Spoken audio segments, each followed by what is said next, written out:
নমস্কার বন্ধুরা, আমার চ্যানেলে সকলকে অনেক অনেক স্বাগত। বেলা ৮টা বাজে, তখন থেকে ব্লগটা শুরু করেছি।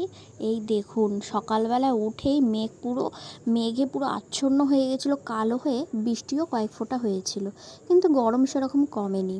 সকালবেলা এই যে মা খুদ ভাত করেছিল, খুদ ভাত খেয়ে চলে গেছিলাম হচ্ছে বাজারে সাইকেল নিয়ে। বাজার থেকে এনেছি চিংড়ি, একটু বড় বড় সাইজের চিংড়ি এনেছি যাতে তরকারি খাওয়া যায়। আর চুনো মাছ এনেছি, বেগুন, পাট শাক, ডাঁটা শাক, কলমি শাক, পেঁয়াজ, এগুলো নিয়ে এসেছি। এখন তো বাজারঘাট তোর হয়ে গেছে, এবার রান্নার পালা। এই যে দেখুন, আমি আর মা জোর কদমে বসে পড়েছি। মা এদিকে পাট শাক দিয়ে চিংড়ি দিয়েও খাবে বলছে, এর জন্য পাট শাক ছাড়িয়ে নিয়েছি। আর পাট শাকটা এনেছিলাম তিতো পাট শাক। আর এদিক থেকে আমি চিংড়িগুলো ছাড়িয়ে নিচ্ছি, পরিষ্কার করে আমি ছাড়াচ্ছি। এবার মা আমাকে দেখিয়ে দিচ্ছে যে মাথার সাইডে মাছের যে ঘিলুটা থাকে সেইটা রেখে দেওয়ার জন্য, ওইটা বলে খেতে খুব টেস্ট লাগে। এই দেখুন না, আঙুল দিয়ে দেখিয়ে দিচ্ছে, এরকম না সেরকম।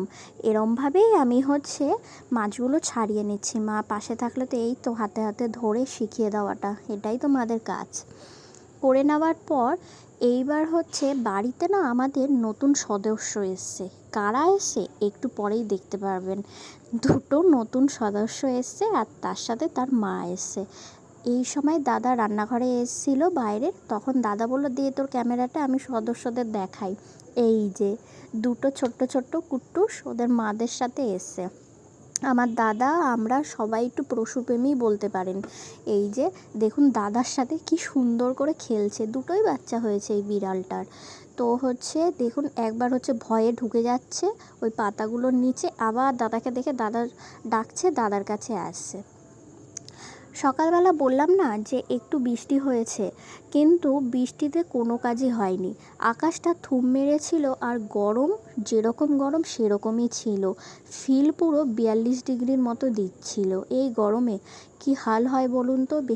বিশেষ করে আমাদের বাড়িতে তো বয়স্ক বলতে আমার বাবারই শরীরটা খারাপ হয়ে যায়, একটা বিশাল বড় চিন্তা। তার উপরে তো শুনছি একটা বড় সড়ো ঝড়ও আসতে চলেছে, দেখা যাক কতদূর কি হয়।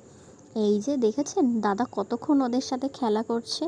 আর বাড়িতে না রং মিস্ত্রি কাজ করছে, আগের ব্লগটায় দেখালাম না আপনাদেরকে। ওদেরকে একটুখানি লেবু শরবত করে দিচ্ছে। এই যে মা হচ্ছে জলের মধ্যে লেবুটাকে একটু করে নিল, ম্যাশ করে নিল। আর হচ্ছে দাদা একটু স্কোয়াশ এনে দিল, একটু কুয়াশও এর সাথে মিশিয়ে দিল। দেওয়ার পর মিস্ত্রিদের দেওয়ার পর মায়া এদিকে ভাতটা তাড়াতাড়ি চাপিয়ে দিয়েছে। আর সন্ধেবেলা বাবাকে নিয়ে হাঁটতে রাস্তায় গেছিলাম। নমস্কার বন্ধুরা, ভালো থাকবেন।